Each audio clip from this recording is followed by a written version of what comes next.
Capítulo 8. Eu não conseguia dormir. Depois da meia-noite, ele chamou meu nome. Olhei pela janela. Gat estava deitado na passagem de madeira que leva ao Windermere. Os cachorros estavam deitados ao lado dele, todos os 5. Bosch, Grendel, Pulp, Príncipe, Filho e Fátima. Os rabos balançavam com suavidade. A luz da lua fazia todos parecerem azuis. Desça aqui, ele pediu. Desci. A luz do quarto da minha mãe estava apagada. O resto da ilha estava no escuro. Estávamos sozinhos, exceto pelos cachorros. Vai mais para lá, eu disse a ele. A passagem não era larga. Quando deitei ao lado dele, nossos braços se tocaram, o meu descoberto e o dele vestido uma jaqueta verde-oliva. Olhamos para o céu. Tantas estrelas, parecia uma celebração, uma festa grandiosa e proibida que a galáxia fazia depois de colocar os humanos para dormir. Fiquei feliz por Gat não tentar parecer versado em constelações, nem dizer coisas idiotas sobre pedidos para estrelas. Mas também não sabia o que fazer com seu silêncio. Posso segurar sua mão? Ele perguntou. Dei a mão para ele. O universo parece realmente enorme agora, ele me disse. Preciso me segurar em algo. Estou aqui. Ele esfregou o polegar no centro da palma da minha mão. Todos os meus nervos se contraíram, atento aos movimentos da pele dele junto à minha. Não sei se sou uma boa pessoa, ele disse depois de um tempo. Também não sei se sou, eu disse, estou improvisando. Gat ficou em silêncio por um instante. Você acredita em Deus? Mais ou menos, tentei pensar nisso com seriedade. Sabia que Gat não ficaria satisfeito com uma resposta irreverente. Quando as coisas vão mal, eu rezo ou imagino alguém tomando conta de mim, ouvindo. Por exemplo, nos primeiros dias depois que meu pai foi embora, pensei em Deus, em busca de proteção, mas no resto do tempo só enfrento o dia a dia, sem nada de espiritual. Eu não acredito mais, disse Gat. Aquela viagem para a Índia, toda aquela pobreza, nenhum Deus que eu possa imaginar deixaria aquilo acontecer. Depois voltei para casa e comecei a notar o mesmo nas ruas de Nova York. Pessoas doentes e famintas em um dos países mais ricos do mundo. Eu simplesmente não consigo acreditar que alguém tenha olhado por aquelas pessoas. O que significa que não tem ninguém olhando por mim também. Isso não te transforma em uma pessoa ruim. Minha mãe acredita, ela foi criada no budismo, mas agora frequentava a igreja metodista. Não está muito satisfeita comigo. Gat quase nunca falava da mãe. Você não pode acreditar em algo só porque ela quer. Eu disse, não. A questão é, como posso ser uma boa pessoa se não acredito mais?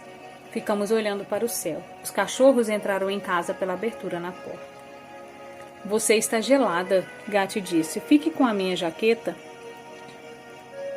Eu não estava com frio, mas sentei. Ele sentou também. Desabotou a jaqueta verde-oliva e atirou. Entregou-a para mim. A jaqueta estava com o calor de seu corpo. Ficava larga demais nos ombros. Os braços dele agora estavam descobertos. Eu quis beijá-lo ali, usando sua jaqueta, mas não beijei. Talvez ele amasse Raquel. Aquelas fotos em seu celular, aquela rosa seca no envelope. Capítulo 9. Na manhã seguinte, durante o café, minha mãe me pediu para olhar as coisas do meu pai no sótão do Windermere e pegar o que eu quisesse. Ela se livraria do resto. Windermere é triangular e angulosa. 2 dos 5 quartos têm teto inclinado e é a única casa da ilha com o sótão inteiro. Há uma varanda grande e uma cozinha moderna, com bancadas de mármore que parecem um pouco inadequadas ao lugar. Os cômodos são arejados e cheios de cachorros.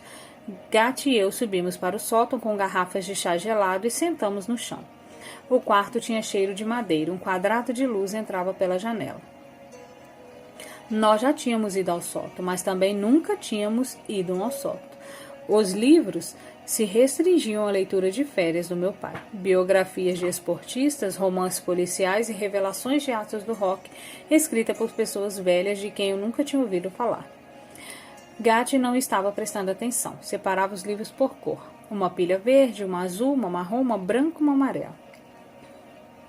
Não quer nada para ler? Perguntei. Pode ser. Que tal? Como marcar mais do que pontos? Gat riu, fez que não com a cabeça, endireitou a pilha azul.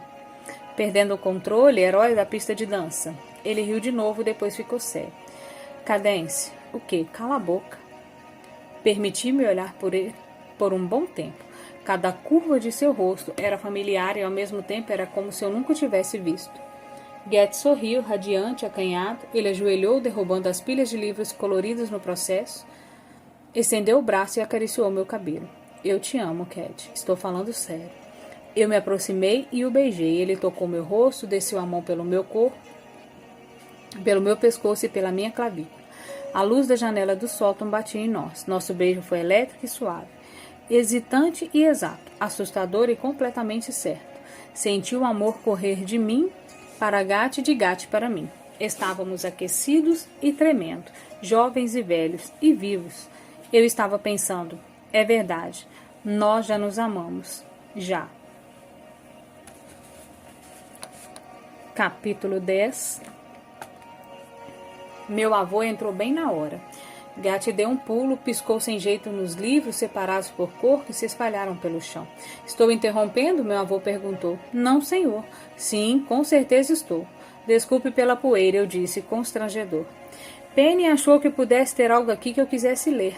Meu avô puxou uma antiga cadeira de vime para o centro do sótão e sentou debruçando-se sobre os livros. Gat permaneceu em pé. Ele precisava baixar a cabeça por causa do teto inclinado no sótão. Cuidado, meu jovem, disse meu avô curto e grosso. Perdão, cuidado com a cabeça, você pode se machucar. O senhor tem razão, disse Gat. O senhor tem razão, posso me machucar. Então tome cuidado, meu avô repetiu.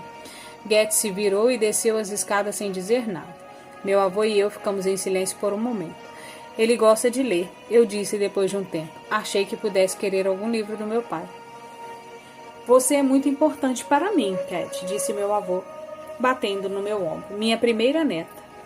Eu também te amo, vovô. Lembra quando te levei ao jogo de beisebol? Você só tinha 4 anos. Claro. Você nunca tinha comido pipoca doce, meu avô disse. Eu sei, você comprou 2 sacos. Tive que te colocar no colo para você poder enxergar. Lembra, Cad? Eu lembrava. Conta para mim. Eu sabia o tipo de resposta que meu avô queria que eu desse. Era um pedido que fazia quase sempre. Ele gostava de reviver os momentos importantes da família Sinclair, aumentando sua importância. Estava sempre perguntando o significado de alguma coisa e a gente tinha que responder com detalhes, imagens, talvez uma lição aprendida. Normalmente eu adorava contar e ouvir essas histórias. Os lendários Sinclair, como nos divertíamos, como éramos bonitos, mas naquele dia eu não queria. Foi seu primeiro jogo de beisebol, meu avô insistiu. Depois disso, comprei um taco vermelho de plástico. Você praticou o giro no gramado da casa de Boston. Será que meu avô sabia o que havia interrompido? Ele se importaria se soubesse? Quando eu veria Gat novamente? Ele terminaria com Raquel? O que aconteceria entre nós? Você quis fazer pipoca doce em casa, meu avô prosseguiu, embora soubesse que eu conhecesse a história. E Penny te ajudou, mas você chorou quando viu que não tínhamos saquinhos vermelhos e brancos para colocar. Você se lembra disso? Lembro, vô. Respondi cedendo. Você voltou até o estádio no mesmo dia e comprou 2 sacos de pipoca doce. Comeu tudo no caminho só para poder me dar os saquinhos. Eu lembro. Satisfeito, ele se levantou e saímos juntos do sol. Meu avô tinha uma dificuldade de descer as escadas, então colocou a mão no meu ombro. Encontrei Gat na ilha da costa e corri até onde ele estava, olhando para a água. O vento estava forte e meu cabelo voava no olho. Quando eu o beijei, seus lábios estavam salgados. Capítulo 11. Vovô Tipper morreu do coração 8 meses antes do verão dos 15 em Beechwood. Ela era uma mulher estonteante, mas depois de velha. Cabelo branco, bochechas rosadas, alta e magra.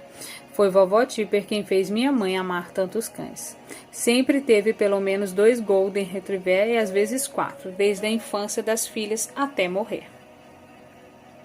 Minha avó era muito crítica e tinha os seus favoritos, mas era afetuosa. Quando éramos pequenos, quem levantava cedo em Beechwood podia até a Claremont acordá-la. Ela sempre tinha massa de muffim na geladeira que colocava em forminhas, então deixava os netos comerem quantos quisessem antes de o resto da ilha acordar. Vovó Tipper nos levava para colher frutas silvestres e nos ajudava a fazer torta ou uma coisa que chamava de bolo invertido para comermos à noite. Um de seus projetos era uma festa beneficente todos os anos para o Instituto Agrícola de Martha's Vineyard. Todos comparecíamos. Era ao ar livre, em belas tendas brancas.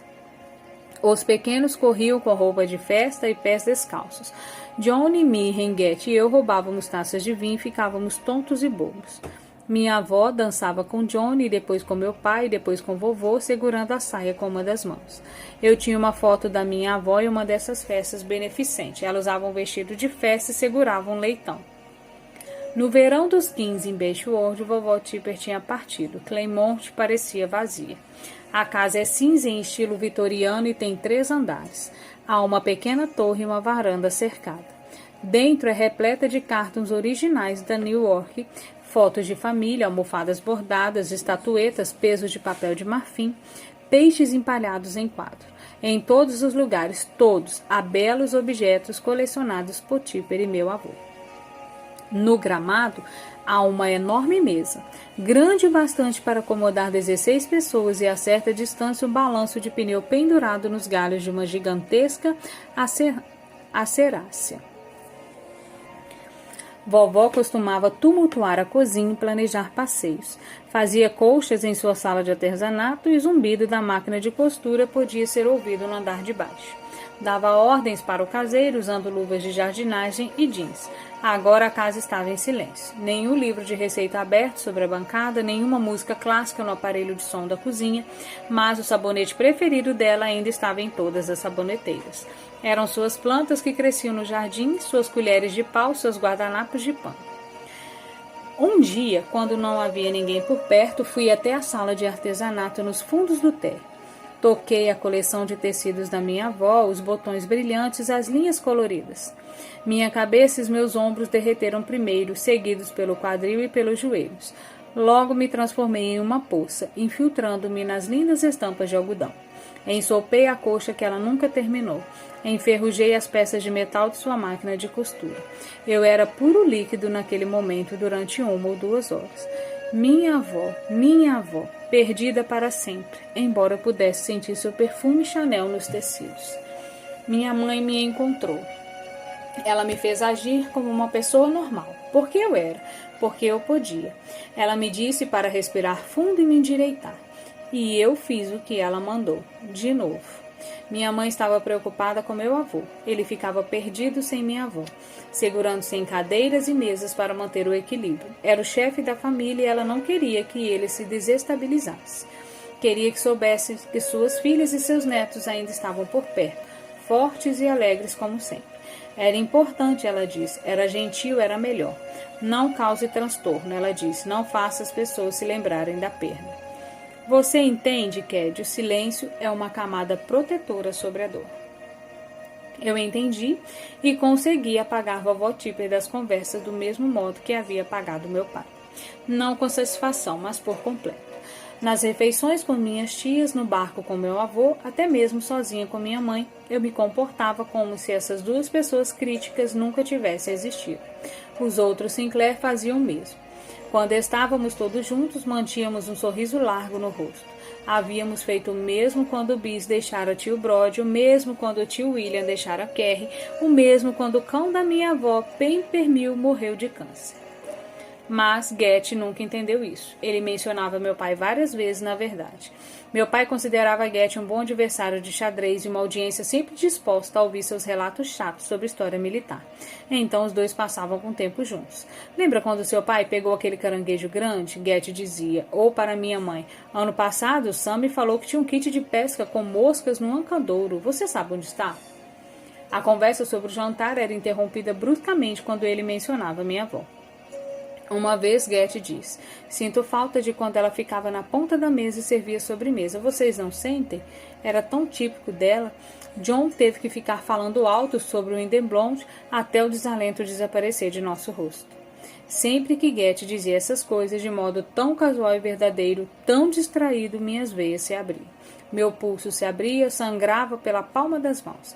Ficava com tontura, saía cambaleando da mesa ou desmoronava em uma agonia silenciosa e constrangedora, esperando que ninguém da família notasse, principalmente minha mãe. Mas Getty quase sempre percebia. Quando o sangue pingava em meus pés descalços ou escorria sobre os livros que estava lendo, ele era gentil. Envolvia meus pulsos com gaze branco e macia e me fazia perguntas sobre o que tinha acontecido. Perguntava sobre meu pai e sobre minha avó, como se falar sobre uma coisa fizesse melhorar, como se feridas precisassem de atenção. Ele era um estranho em nossa família, mesmo depois de todos aqueles anos, quando eu não estava sangrando e quando Minnie e John estavam mergulhando ou discutindo com os pequenos, ou quando todos estavam no sofá assistindo a filmes na TV pela tela plana de Claremont, Getty e eu nos escondíamos. Sentávamos no balanço de pneu à meia-noite, braços e pernas enrolados, lábios quentes junto à pele na noite fria. Na manhã, nos esgueirávamos rindo pelo porão da Claremont com garrafas de vinhos e enciclopédias. Lá, nos beijávamos e nos maravilhávamos com a existência de um do outro, nos sentindo misteriosos e felizes. Às vezes, ele me escrevia bilhetes e deixava com presentinhos sobre o meu travesseiro. Alguém escreveu uma vez que um romance devia apresentar uma série de pequenas surpresas. É a mesma coisa quando passo uma hora com você. E aqui está uma escova de dentes verde com um laço amarrado. Ela expressa meus sentimentos de maneira inadequada. Foi melhor do que o chocolate ficar com você ontem à noite. Como sou boba, achei que nada fosse melhor do que chocolate. Em um gesto profundamente simbólico, te dou essa barra de Vogues que comprei quando fomos para Edgard. Pode comer ou simplesmente sentar ao lado dela e se sentir superior. Eu não respondia com bilhetes, mas fazia desenhos bobos de nós dois com giz de cera. Bonequinhos acenando em frente ao Coliseu, a Torre Eiffel, no alto de uma montanha, nas costas de um dragão. Ele colava tudo sobre a cama. Getty tocava em mim sempre que podia, por baixo da mesa, durante o jantar, na cozinha quando estava vazia, secretamente de forma hilária, por trás das costas do meu avô, enquanto ele conduzia o bar. Eu não sentia barreira entre nós. Contando que não tivesse ninguém olhando, passava os dedos aos longos das maçãs do rosto dele em suas costas. Pegava sua mão, pressionava o polegar junto a seu pulso e sentia o sangue correndo pelas veias.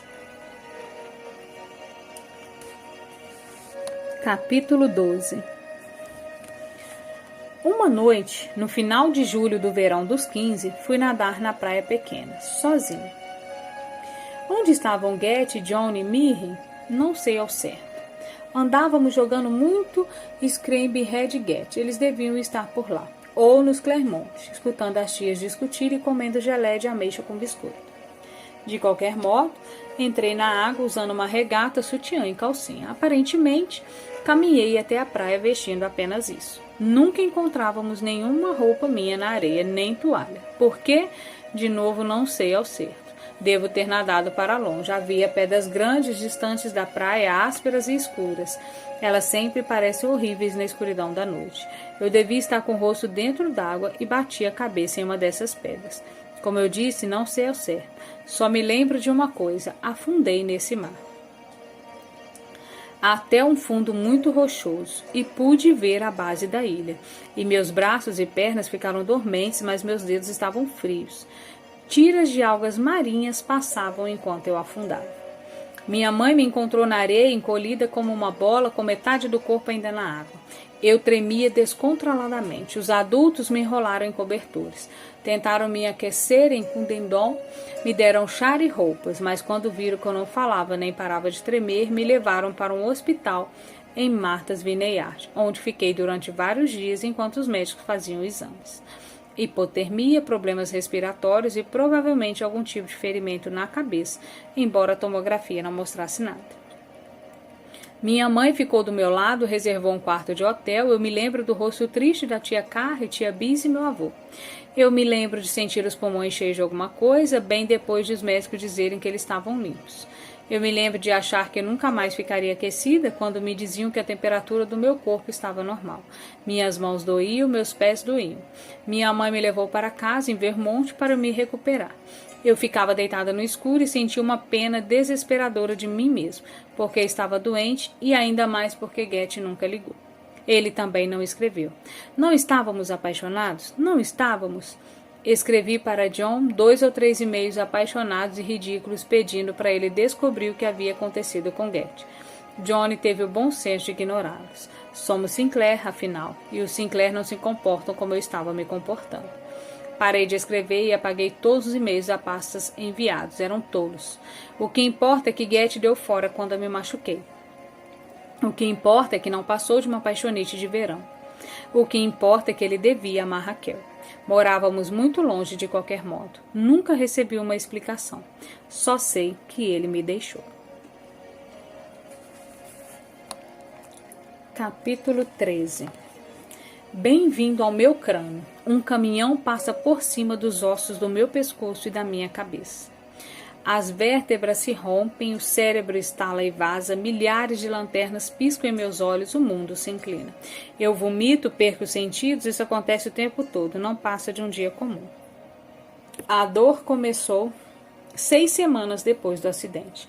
Ninguém tinha certeza se as duas coisas estavam relacionadas, mas não havia como negar o vômito, a perda de peso e o horror em geral. Minha mãe me levou para fazer ressonâncias magnéticas e tomografias. Agulhas, máquinas, mais agulhas, mais máquinas, fizeram exames procurando um tumor no cérebro, meningite, tudo.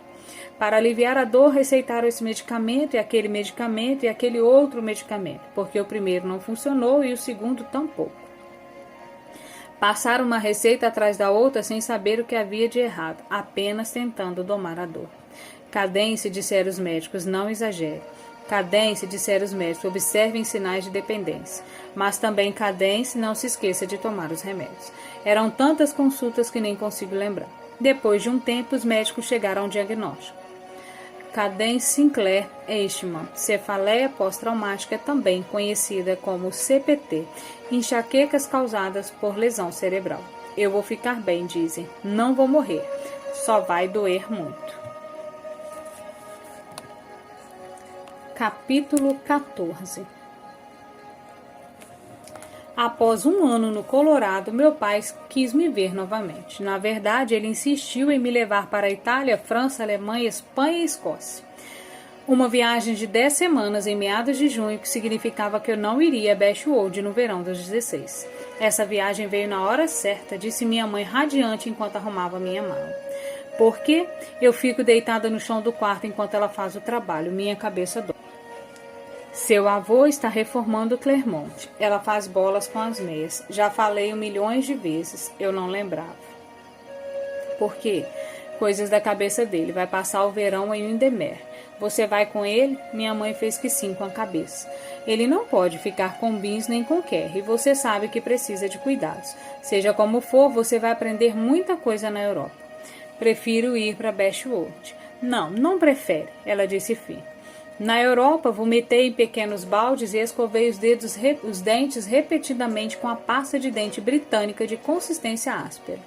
Deitei de bruços no chão do banheiro de vários museus, sentindo o piso frio sobre o rosto enquanto meu cérebro se liquefazia e saía pelo ouvido borbulhando. Enxaquecas espalhavam meu sangue sobre os estranhos lençóis de hotel, no chão, nos carpetes, em sobras de croissants e florentinas. Eu podia ouvir meu pai me chamando, mas nunca respondia antes de o remédio fazer efeito. Sentia a falta dos mentirosos naquele verão. Nunca mantínhamos contato durante o ano. Não muito, pelo menos embora tivéssemos tentado quando éramos mais novos. Trocávamos mensagens, marcávamos aos outros em fotos do verão, principalmente em setembro, mas sempre íamos nos afastando depois de 1 ou 2 meses. De certo modo, a magia de Bestwold nunca foi transportada para nosso cotidiano. Não queríamos saber dos amigos da escola, clubes e time uns dos outros. Sabíamos que nossa afeição seria renovada quando nos víssemos no cais no mês de junho do ano seguinte. O ar salgado, o sol refletindo na água. Mas, no ano posterior ao acidente, perdi dias e até semanas de aula. Fui mal em várias matérias e o diretor me informou que eu teria que repetir o 3º ano. Parei de jogar futebol e tênis, não podia trabalhar como babá, não podia dirigir. Os amigos que tinha acabaram virando apenas conhecidos. Mandei algumas mensagens de texto para Mirren, liguei e deixei recados dos quais depois senti vergonha, tamanho o teor solitário e carente. Liguei para Johnny também, mas sua caixa de mensagens estava lotada. Resolvi não ligar mais. Não queria ficar dizendo coisas que fizessem me sentir fraca. Quando meu pai me levou para a Europa, eu sabia que os mentirosos estavam na ilha. Meu avô não tinha instalado a internet em Bestworld e não havia sinal de celular por lá. Mas comecei a escrever e-mails, diferente das minhas lástimas mensagens de voz, que eram recados charmosos e encantadores de uma pessoa sem dores de cabeça, na maior parte do tempo. Mir, manda um oi de Barcelona, onde meu pai comeu sopa de caracol. No hotel, tudo é dourado, até os saleiros. É gloriosamente odioso. Escreva contando as malcriações dos pequenos, em quais faculdades você vai se inscrever e se encontrou o amor verdadeiro. Cadence. Johnny, bonjour de Paris, onde meu pai comeu rã. Vi a Vitória de Samotrácia, corpo extraordinário, sem braços. Estou com saudade de você, como espaguete. Cadence. Mirren, o lar de um castelo na Escócia, onde meu pai comeu rex, ou seja, meu pai comeu coração, fígado e pulmões de carneiro misturado com aveia e cozidos em um estômago. Você sabe, ele é o tipo de pessoa que devora corações. Cadence. John, estou em Berlim, onde meu pai comeu morcela. Mergulhe por mim como uma torta de mirtilo, jogue tênis, acenda uma fogueira, depois me conte. Estou extremamente entediada e inventarei castigos criativos se você não colaborar. Cadence. Não fiquei totalmente surpresa quando eles não responderam, além do fato de que, para acessar a internet, precisariam ir até a Martha Vineyard. Bestworld é praticamente um mundo à parte. Uma vez lá, o resto do universo parece um sonho desagradável. A Europa talvez nem existisse.